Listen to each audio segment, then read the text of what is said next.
Hi, I'm Nikki Lowe, and welcome to the Wisdom for Working Mums podcast show, where I share insights and interviews that support women to combine their family, work, and life in a more successful and sustainable way. Ever been told by others that you appear to have it so together on the outside, but your experience feels very different on the inside? I know I have, and I know it's an experience that so many of my clients have too. They appear to have their shizzle together. They have a great career and perform well in their job. They're a loving parent. They maintain a great relationship with their partner if they have one. They're a great friend, sister, daughter. They're in control of their life admin. Their Google Calendar is a work of art. But underneath it all, their experience is a little different. They experience that everyday hum of worry and stress. How much of this is normal? When does it turn from normal everyday stress and worry into anxiety? And how would we know if we were someone who has high functioning anxiety? I'm going to be discussing this and so much more with my incredible guest today, Dr. Jodi Richardson. Dr. Jodi is one of Australia's leading lights in managing anxiety and amplifying well-being. She supports parents and teachers to understand anxiety, change their relationship with it, dial it right down, and light the way for their children and their students to do the same. Jodi is an international speaker, the best-selling author of Anxious Kids and Anxious Mums. She's a wellbeing science consultant, creator and host of the Well Hello Anxiety podcast, and a respected media commentator in wellbeing and parenting space. She's academically accomplished, professionally experienced, and very honest and open about her own personal experience of anxiety. And her unique blend of professionalism and relatability is a breath of fresh air in the mental health world. And today she's going to be sharing her insights, experiences, and strategies for anxiety in a way that will leave you feeling empowered. So whether you're a high achiever who needs these insights in your own life, or simply someone who's curious about this topic, stick around. Dr. Jodi is about to sprinkle some wisdom that's not just going to open your eyes, but also your heart. This is a conversation you won't want to miss as Dr. Jodi shares how we can all lead fulfilling lives, even while wrestling with our inner anxieties. And I just loved this conversation. I love not only Dr. Jodi's voice, because it's just so calming and soothing, but her real life experience of somebody that's been navigating anxiety personally in her own life for over 20 years.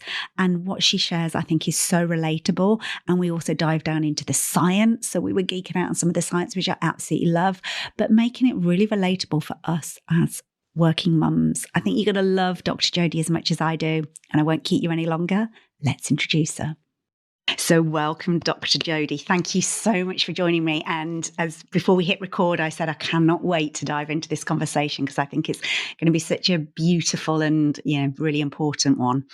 It is. Thank you for having me, Nikki. It's just a pleasure to be with you.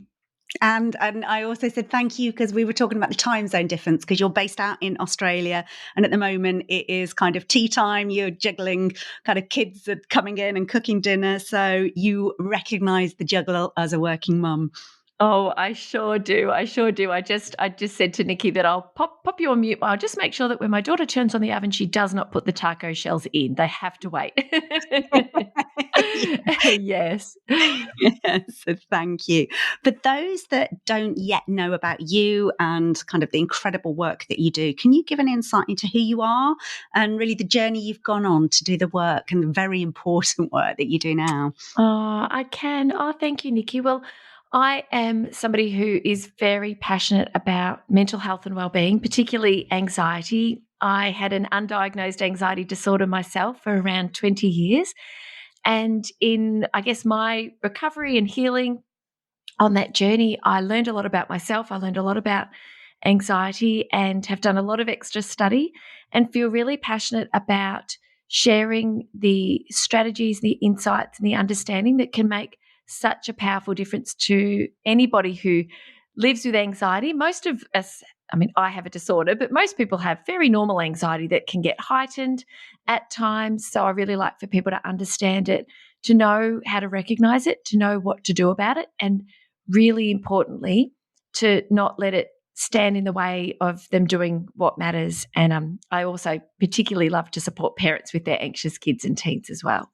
Oh, so yeah, I think there's going to be so much we're going to cover today that's going to resonate with my audience and with me. So yeah, I can't wait to dive into it.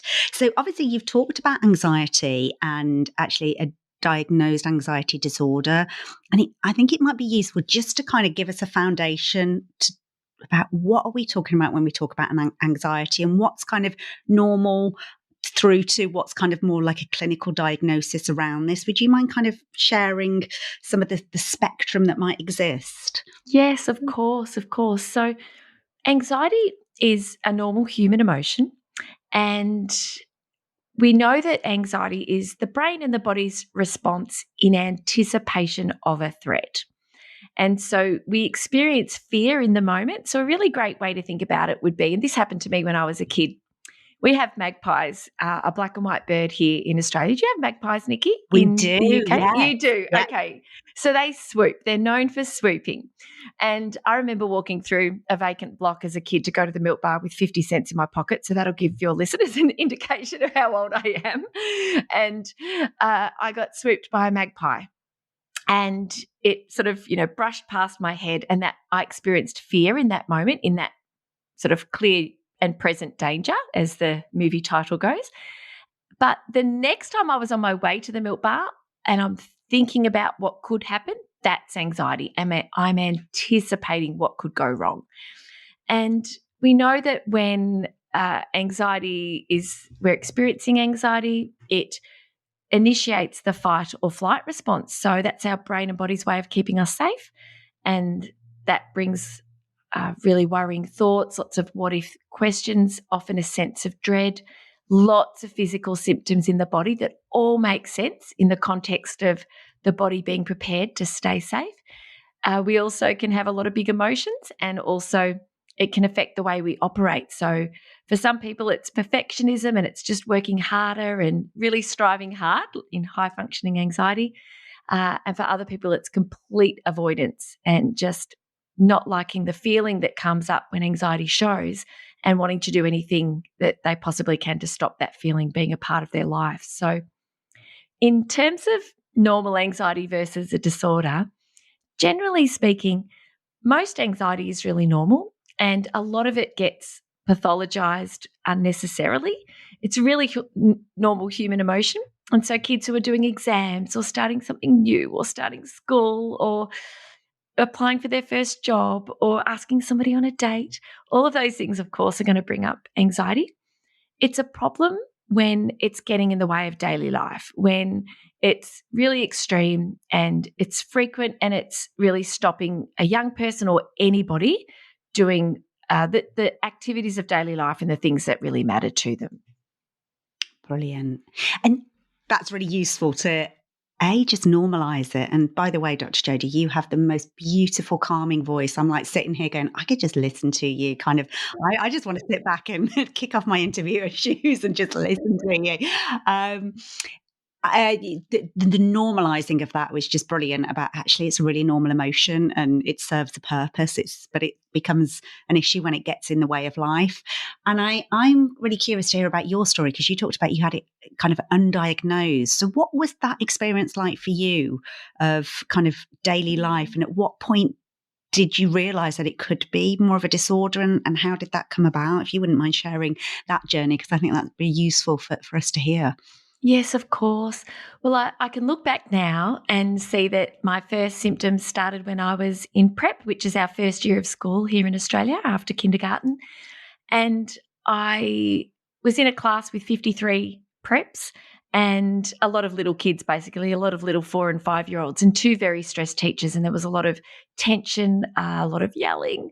And I guess my brain detected that as a threat and initiated that fight or flight response. And one of my first symptoms was an upset tummy. And so that's where it all began. And my mum, I'd say to my mum, I feel sick. I don't want to go to school. Nobody really understood what was happening. And she was like, well, I think you're okay. There's no fever. No, there's no rash. There's no vomiting. Off you go. So thankfully she made me still go to school. But I had that sort of developed and progressed through primary school, wasn't really getting in the way too much, but it was just this constant worry. So I sought a lot of reassurance, lots of reassurance, just asking mum, every 15, 20 minutes about a worry. And she'd just reassure me that it was going to be okay. In high school, I started to play netball at a very high level, and that high anxiety through my expectation of performing well created a lot of breathing problems. That was another symptom that I noticed a lot, was that I couldn't get a full breath, and I would just have this feeling like I can't quite get the air I need. And I ended up going to the GP and being diagnosed with asthma and given a Ventolin. But of course, that didn't help because that wasn't my problem. And the anxiety continued right into adulthood, and I was teaching at the time. I used to teach, and I actually would never have sought help. I never would have recognised that what I was experiencing was any different to most people. But the constant and chronic stress and anxiety and hyperarousal of my nervous system eventually led to major depressive disorder. And that was when I went to the GP, because I said to my doctor, I've got a job I love. I've got a partner who I've now married. We've been together 30 years. I've got a partner I love, great friends. Sort of on the outside looking in, everything kind of looked like my ducks were in a row, but I was sad all the time, and I knew that meant there wasn't something quite right. So once I went to the GP and was diagnosed with depression, there was a long healing journey ahead from the depression, and then started the work to understand myself, understand my anxiety, and a lot of pieces of the puzzle started falling into place. Oh, thank you for sharing that, because it's joining the dots. And what I'm hearing there is actually it just became your normal, and you kind of assumed everybody was feeling and experiencing that, until you had that moment that almost, I always call them the brick wall moments, where we kind of take stock and go, what is actually going on here? So I really appreciate you kind of sharing that. For this particular episode, we're talking about high functioning anxiety. And I wondered if you could give an insight into what that might mean, and how that might differ from kind of general anxiety. Yeah, absolutely. So what we understand about high functioning anxiety is that people who live and breathe with high functioning anxiety operate at a really high level. So they operate really well at work, really well at home. They're often very high achievers, often called overachievers, maybe by those who know and love them, always striving, working hard, very high standards that they put on themselves. But despite the fact that they're functioning well, and I guess I have fallen into this category, although high functioning anxiety isn't considered a formal diagnosis. However, it is a very real experience, and people, I guess the difference is the anxiety doesn't get in the way of the functioning, and that's a real clear distinction between anxiety that's a disorder versus anxiety that still can be really challenging but may not be diagnosable. And so the high standards that one sets for oneself are really hard to maintain and achieve, and that creates a lot of chronic stress, and that in turn brings with it anxiety that is accompanied by all of the physical sensations and all of the thoughts and the emotions and the behaviours. So there can be a lot of tension in the jaw, through the shoulders, through the muscles. There can be racing heart. There can be digestive issues because of the way that anxiety changes the way the blood flows through the gut. And so a person with high functioning anxiety is operating really well, and on the outside doing everything that they need to do to function at a very high level, but accompanying that, so many of the signs and symptoms that come with anxiety in general. Ah, brilliant. And as you were talking, it made me think of kind of my own experience and so many of the clients that I work with, and that high standards piece. And when I was little, and I'm trying to think what age I would have been, maybe about 7. Um, I go by the name Nikki, but my full name's Nicola. And I remember one of my aunts used to say to me, Nicola, ever so particular, because it was almost like I had these high standards that I would hold myself to, probably from a very young age. And I mentioned before we hit record that, one of my fascinations in this area is when I had my own burnout journey 10 years ago now, and unpicking actually how did that happen? What were the underlying causes, both individual kind of and systemic, so society and all the pressures that kind of working mums get put under, and recognizing that my burnout was adrenal fatigue. So I'd like burnt my adrenal system out, and that kind of, I think the high functioning anxiety was just my norm. I was just living in that hyper alert state and not recognizing it. Just as you were saying from your own experience. So you've talked there about some of the common signs and symptoms around kind of perhaps gut issues, perhaps racing heart. And I thought that your breathing experience about actually getting diagnosed with asthma is really interesting, because there might be people listening that kind of can relate to that. What might be some of the other common signs and symptoms that you might see as, I suppose, a practitioner that other people might live with and just not even recognize, or just assume that that's some other kind of physiological symptom? It's such an important question, because when we think of anxiety, we think of the psychological side of it often, and often, well, what can be overlooked is the way that it affects us physically. And so essentially a great way to think about it is that our brains have an alarm, and when that alarm is ringing, then the brain has detected a threat, and that could simply be too many emails in the inbox, or us as mums going, I'm working and the kids need to pick up, and how am I going to juggle all this? Who am I going to call on? What am I going to do? How am I going to make this work? So when the brain detects a threat, it puts our whole nervous system into the fight or flight sympathetic response.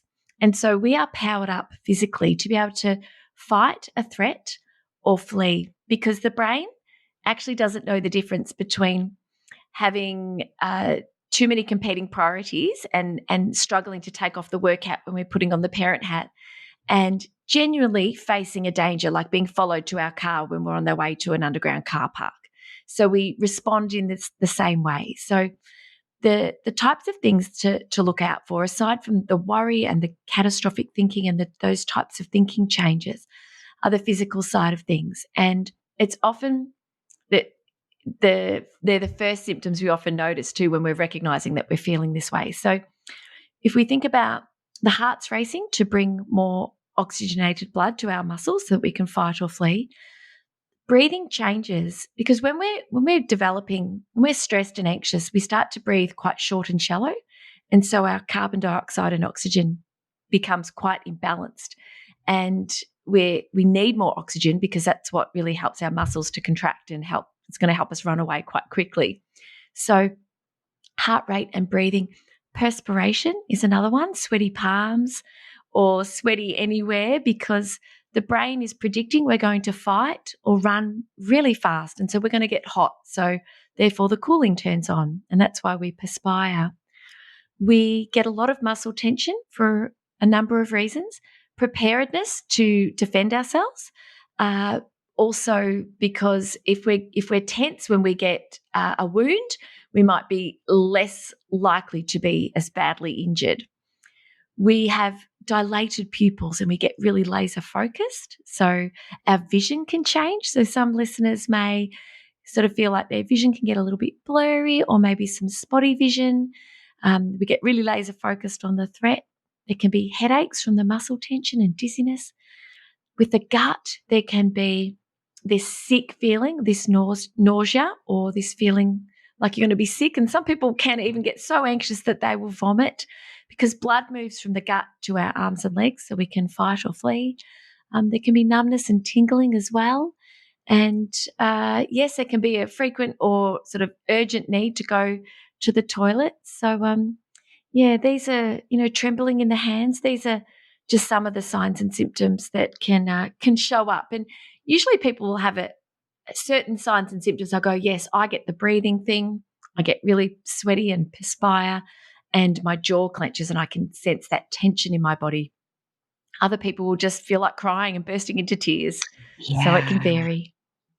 And they're brilliant kind of to hear those potential physical symptoms, because again, I'm sure people listening will kind of go, yeah, I can relate to that. I can relate to that. And that's when we're not here to say, oh, actually, you've got kind of an anxiety disorder, but just paying attention to some of the stuff that we can often be disconnected from our bodies during the day, that there's this whole wealth of information going on that's given us insights into our day-to-day experience. And I'm also wondering about, you talked there about the emotional side. What might be some of the emotions that we will feel when we're anxious? Because we talk about anxiety as if it is an emotion in itself. But what might be kind of the spectrum of emotions people might feel when they're feeling anxious? Yeah, definitely. Because the part of the brain that detects threat is quite close to our emotional, it's really part of the emotional regulation center of the brain. And so we can have big emotions like feeling a bit teary the other day. Oh, I say the other day, that's a habit I've got from my husband. The other day for my husband can mean yesterday, last week, last month, or last year. So, so it was probably a couple of months ago. I was walking through our supermarket, a local supermarket, because I needed some breakfast cereal for one of the kids. And I felt this overwhelming feeling of sadness. And I just felt like I can literally actually start crying. And I'm in tune enough with myself to go, oh, I'm actually really anxious. So I felt very teary. And I used a strategy then and there to sort of make sure I could get the shopping I needed and then, get out of there. But I did what I needed to do.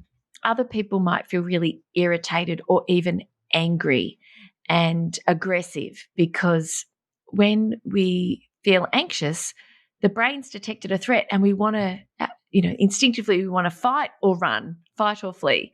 And so the fight side of things can bring up anger and those sort of big, heavy emotions that can be a little bit hard to know what to do with as well. So, yeah, and certainly those feelings of jittery, feeling jittery, feeling nervous, feeling this sense of anticipation or feeling a sense of dread. They're the sorts of feelings that can go hand in hand when anxiety is showing up.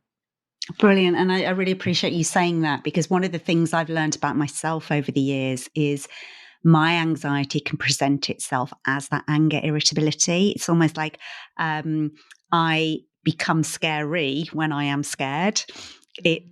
And it took me a while to join the dots. I'd be like, God, why am I, I never used to be so angry. Like, where's this anger? Because I wouldn't associate myself as kind of an angry, impatient person at all. Yes. And it took me a while to go, okay, no, this actually isn't, that there's something else sitting underneath it. And I love your awareness in the moment where you could go, oh, these tears is not actually sadness.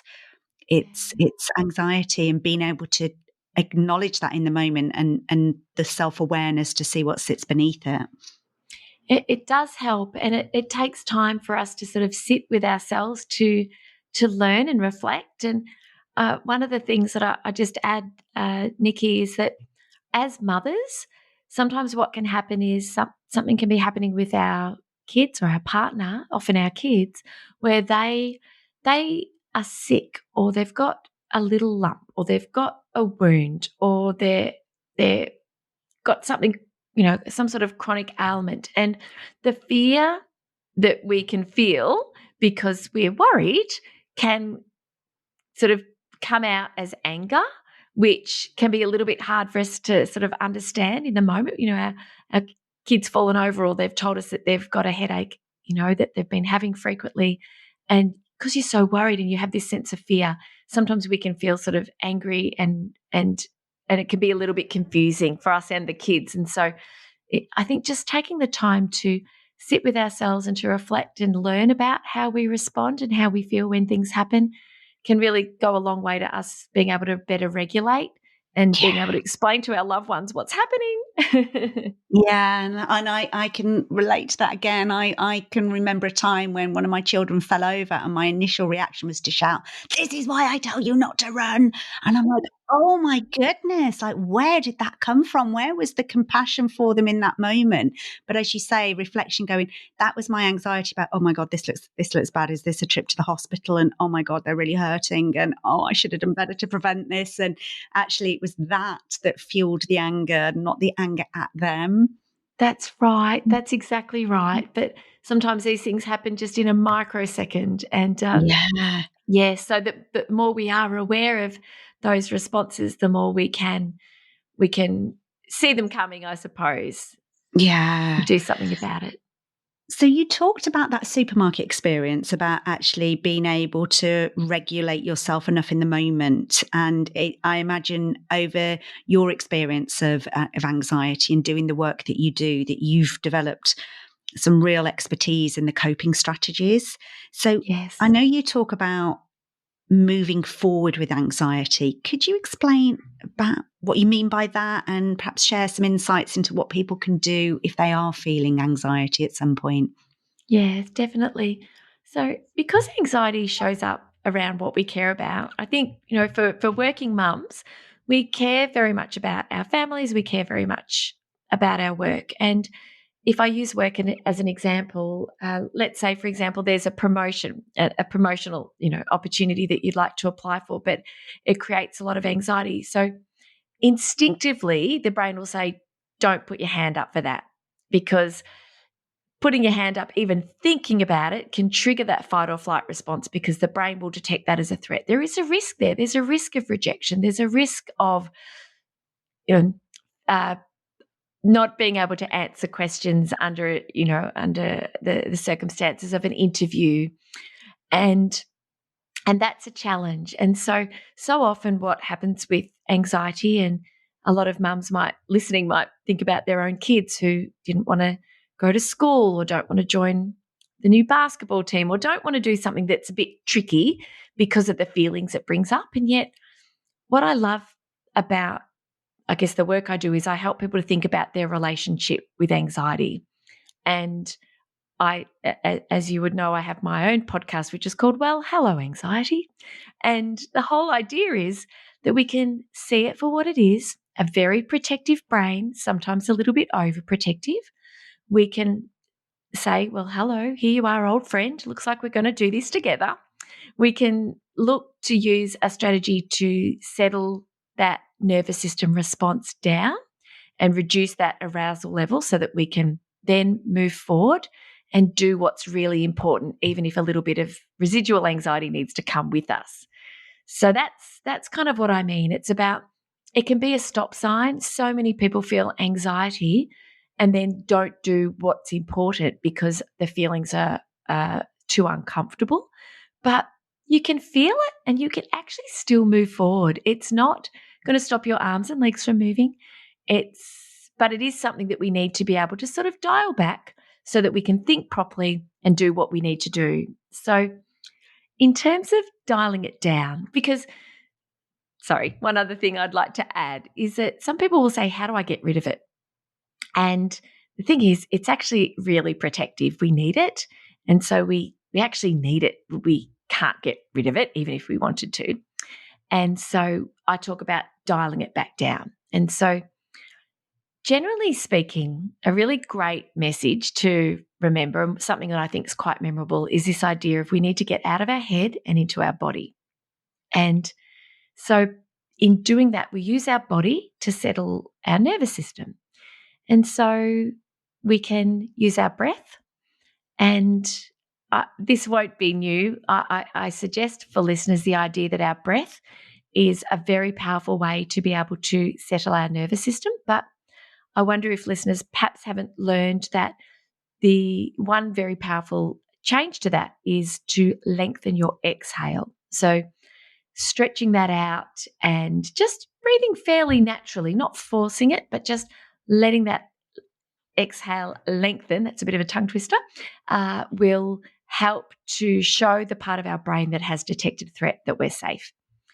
Another aspect of dialing anxiety down or getting out of our head and into our body is movement.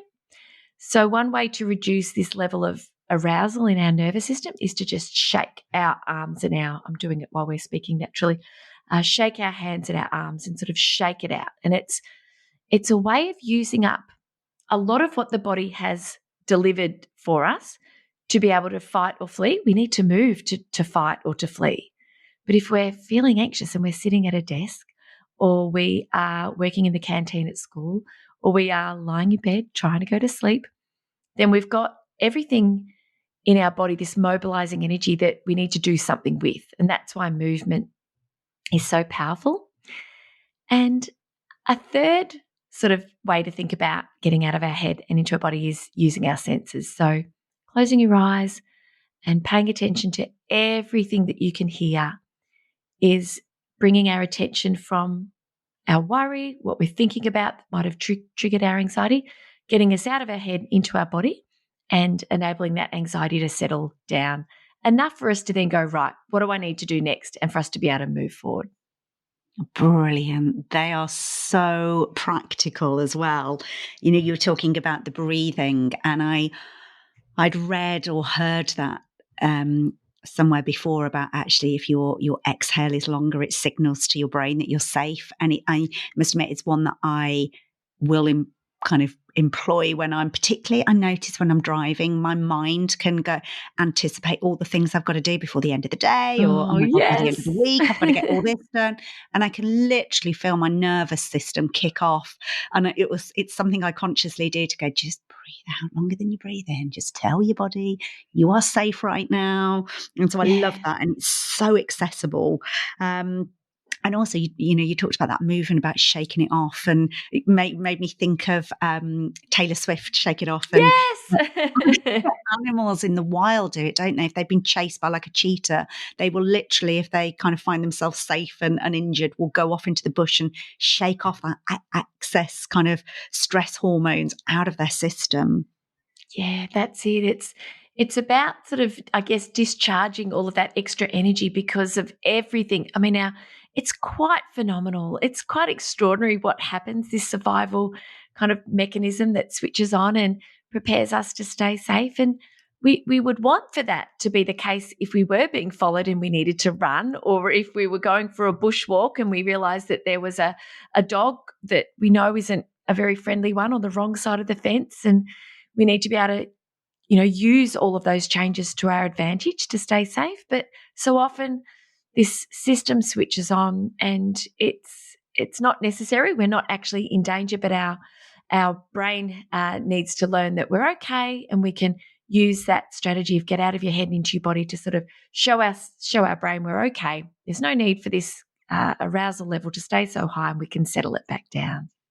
Yeah, and it got me thinking that actually a big part of my burnout recovery was body-based. So not only kind of doing gentle movement of yoga, walking, just to regulate my body, but also touch therapy. So like one of the things that has stayed with me ever since, and I have it monthly, is reflexology, because literally the act of somebody massaging my feet, and I've got an amazing woman called Jo who comes to my house to do it, literally triggers my parasympathetic response. So it drops me into that soothing system more than I could ever do with my head alone. It has to be a physical act for me that gets me into my parasympathetic in that way.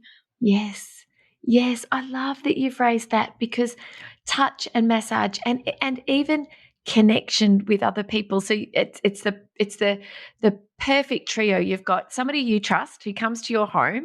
You've got that co-regulation from somebody who's sharing their calm with you. So you've got that connection, and you've got not only the reflexology, but just the touch and the massage as well, which can all, like you say, can activate our parasympathetic nervous system and bring us back into the green zone, which is the sort of the zone of our nervous system where we're more regulated, and we like to be there. But other aspects of our nervous system activation are all appropriate in context. And I think about my chronic anxiety for 20 years undiagnosed. ultimately I went into what's called dorsal vagal, which is the parasympathetic nervous system actually conserving energy and kind of shutting things down.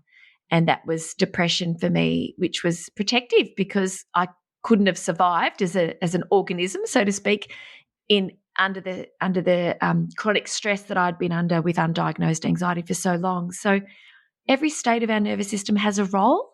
There's no good or bad. We like to be in the green zone, but the other ones are adaptive depending on the circumstances. Yeah, and I think for most of my listeners, we're probably bouncing between our drive system of getting stuff done and getting the dopamine hit of getting to our to-do list, or our kind of fight system. So we're kind of bouncing between our drive and our threat system, and kind of dropping down into that soothing system is really important. Now, I'm really intrigued by what you said about the dorsal vagal. Was that? Yes. So I love to geek out on this stuff. So I've heard of the polyvagal nerve. So the dorsal vagal. Would you mind just explaining what that is? Oh yes. So you're I guess you're generally asking about the vagus nerve.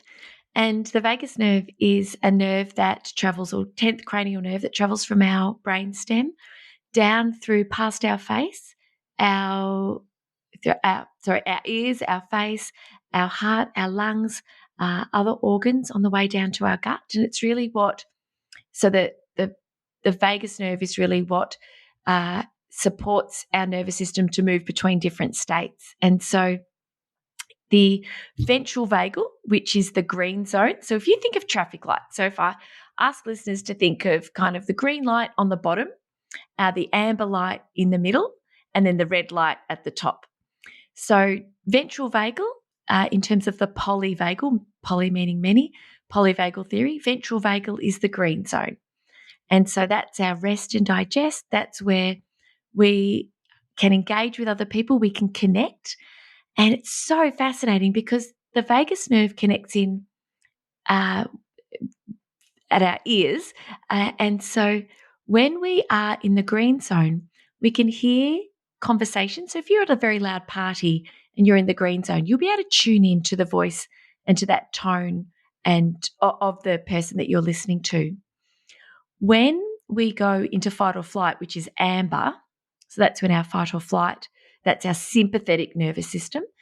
The way the vagus nerve changes our hearing is so that we can hear more predatory sounds. And so if you're in fight or flight, you won't be able to hear the same way you can if you're in a more grounded nervous system state. So it's so interesting.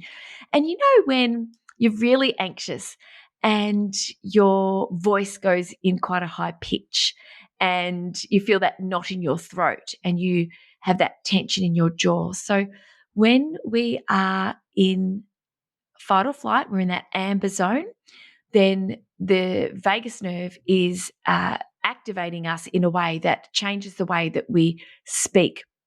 And so when somebody's in the green zone, their voice there's prosody, there's sort of highs and lows, there's a calmness to it. So I guess what you said at the start, which is a beautiful compliment, is that I feel I'm in the green. I'm probably in a nice blend of green and amber at the moment because I'm alert and activated, concentrating. I'm not falling asleep, which, so I've got that nice blend. And so it can change so much about us. So if we think about ventral vagal being the green, rest and digest, amber being fight or flight, that's the sympathetic nervous system. And then the red is the dorsal vagal. So that's the other state related to the vagus nerve and related to the nervous system. And that's shutdown, that's freeze, that's numbing, that's dissociation. That was depression for me, which built up over time. But for other people listening, you might find on a Monday morning, you might wake up and you might feel really flat, just disconnected. You've lost touch with that sense of purpose about your work. You just sort of feel numb. All you want to do is pull the doona back over your head and not face the world. And so sometimes we can have that sort of shutdown experience, that dorsal vagal state. which is really energy conserving. Even just in a day, we might then start our morning routine and start to get some movement, some activation in our system, and then we might be able to regulate our nervous system and bring ourselves back into ventral vagal, which is green. So it's quite fascinating. It is hugely fascinating. So there's a couple of things that really came to my mind when you were saying that. The first was around we kind of almost, there's this assumption that if we're anxious, we're in that kind of hyper arousal, we're tapping our foot, or we're kind of quite could be almost like quite manic. But I think it's really important to say it can drop out the bottom, can't it, as being hypo arousal, as you say, of flat and unable, and that can be on the same spectrum, but we may not. And I think it's so important for people to hear that actually your response of being in that chronic anxiety for so long was that. And so I really appreciate you sharing it. The other thing that it was making me think, and I could have cried actually when you said it, Dr. Jodi, was about the ears and about our hearing. Because one of the things that I find that if I've had a particularly challenging day and I suppose my anxiety levels are up, if the kids come in and they start talking to me at the same time and the TV is on as well, I'm like, it is like somebody putting their fingers down a blackboard. It's like I am way overstimulated here and I cannot cope. And I just thought it's interesting because I was like, is this perimenopause? Is this a symptom of perimenopause? But that makes absolute sense to me now, hearing the almost like the science behind it. It is something that I relate to as well, Nikki. I find that it's this sensory threshold, and I remember learning, I spoke to somebody on my podcast about the sensory threshold because and what I thought was it was related more to people who were autistic, that the sensory threshold it's sort of more language that's used around people with autism so that they can have those sensory needs met. And what I learned was that we all have these thresholds, and like you, I have a relatively low threshold for too much noise, and I can feel it. And we have of an evening, my family and I, the four of us, we get together, and my kids are 13 and 15. And it's so funny, Nikki, because we bought a new couch for our family room, and the old couch wasn't as big as the new couch. And just having a new couch that's big enough to fit the four of us has brought us all together in the most beautiful way at night. And we all watch The Rookie on Netflix or Channel 7 or whatever. Anyway, the reason I'm saying this is because at night, I'm like all the other mums, we need some wind down time. And watching an hour or so of television at night is really relaxing for me. I love it. And so when we're all sitting watching and the telly's on, sometimes the dryer might be on because we've got one of those sort of European laundries that's just behind us. And if one of the kids starts talking, I can feel my nervous system responding, and I don't want to kind of like ruin the vibe. Yeah.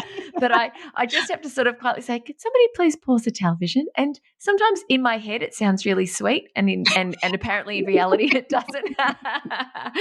But yeah, so I think knowing our thresholds and just knowing what we need and conveying that to our family is quite important. So I hear you. I get it. Oh, thank you for sharing that. Because again, it normalizes it. And it's interesting because one of my last guests that I interviewed, the podcast doesn't come out for a while, but one of the things she shared at the end of the podcast was that she's recently been given a diagnosis of autism. And so it's very late kind of diagnosis really of autism. And when she was talking about some of the symptoms, I was like, oh, right, yeah, because that sensory overload piece. And I was like, oh, maybe. But hearing you go, actually, it's normal. And in terms of the vagus nerve coming through the ears, if we're an amber or getting towards red, I'm like, oh, okay, that makes absolute sense to me now.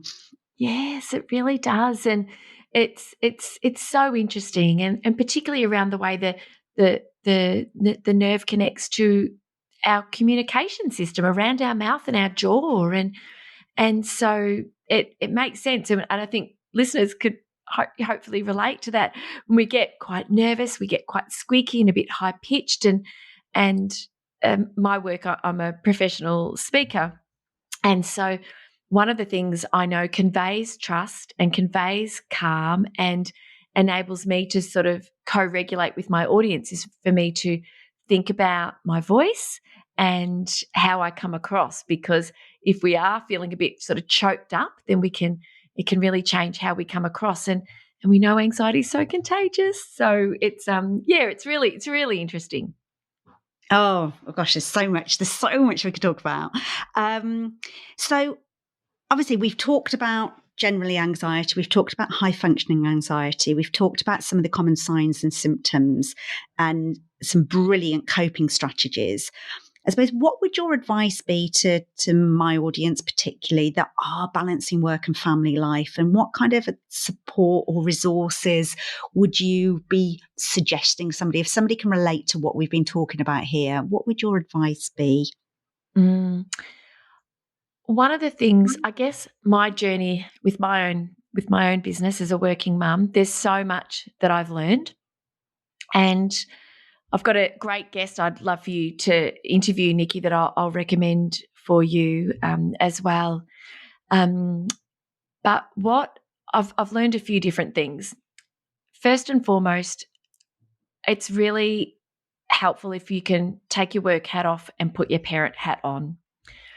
Because when we're trying to do both, when we're on our phone checking emails whilst also trying to listen to, a bit of a rundown of the day from one of the kids, then nobody's getting the best of us and we just end up in this state of chronic stress.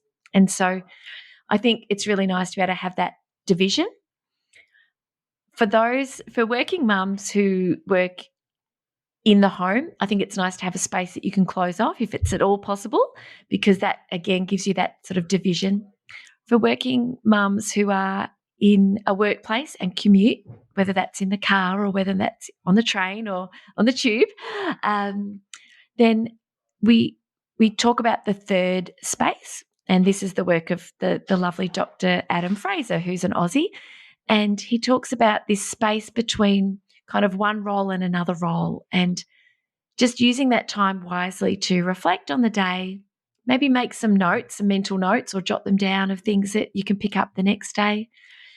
Reset by using your breathing or ground yourself, and then think about how you want to then move forward into the next space, which will be, if you're coming from work, then how you want to connect with your family. And so I think that's a really great way to sort of manage that juggle. And I think another thing I'd love to suggest, probably the last one, there's so many, but this idea of coping out loud, which we can do as mums, and I do a lot with my kids who are obviously teenagers, but my teenagers understand my mental health.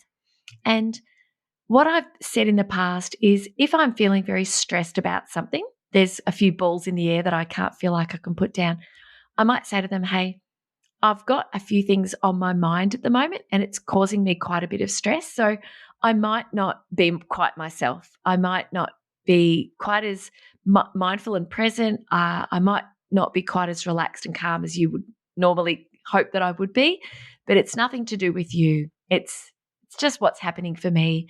It'll all get sorted. I'm going to just take a few breaths, and just that idea that you can let them in on the idea that, hey, this is not about you. This is not something you've caused, because I think kids can often feel responsible for how we feel. And if we can just own it, say it out loud, name it to tame it, can help us feel better in itself. And it shows them that, hey, mum's feeling stress, this is how she's managing it. And that's sort of quite good role modelling as well. Absolutely. I think there's so much power in that, isn't there? Because you're teaching your children self-awareness and self-management and relationship management in that, and that there are going to be times when we all feel too much pressure or overwhelmed. And coping out loud. I love that. And as you say, just naming it tames it, because you're almost saying to your own system as well, look, I hear you, and hello there, anxiety, as you say. And I'm not, I can't get rid of you, and we're not meant to get rid of you, but I'm here going to kind of navigate it in the most beautiful way that I possibly can, knowing that it's not going to be perfect. Yes, that's it. That's it. And self-compassion. I'm sure you've probably talked about that before, but self-compassion is, and Dr. Kirsten or Kristen, I think it's Yeah, Kristen Kristen, Neff. yeah. Kristen, Yeah, not Kirsten, yeah. Kristen. Just that self-compassion is so calming for our system to be able to recognise just that, hey, this is hard. I'm going through a hard time. I'm not alone in what I'm trying to do as working mums. It's really hard sometimes, and there are a lot of us, doing the best we can, and to treat ourselves with the kindness and compassion that we would treat a friend feeling the same way can really go a long way to sort of bringing us out from that amber back into that green as well. And I think that ties so beautifully into the subject that we've been talking about today about high functioning anxiety, because my experience is that high achievers tend to be really tough on themselves. So their inner voice isn't one of compassion, which kind of almost fuels the fire of their high functioning anxiety. So just to be able to go hand on heart, and I'm doing my best. This is not easy, but I am doing my best, and kind of, I've got you, almost self-mothering, isn't it, as you do it? That's exactly right. And one helpful tip is this idea of naming that voice and giving that voice a name, and almost even naming the story. It's called diffusion, and so it might be, oh, here comes the I'm not good enough story, or here comes, oh, I've got to just do this little bit extra and it'll be okay story, and just having a little bit of a sense of humor about it, not mocking ourselves, but just, oh, here comes, oh, that old chestnut, and just recognizing the stories that we have on repeat in our heads, because most of them are not helpful.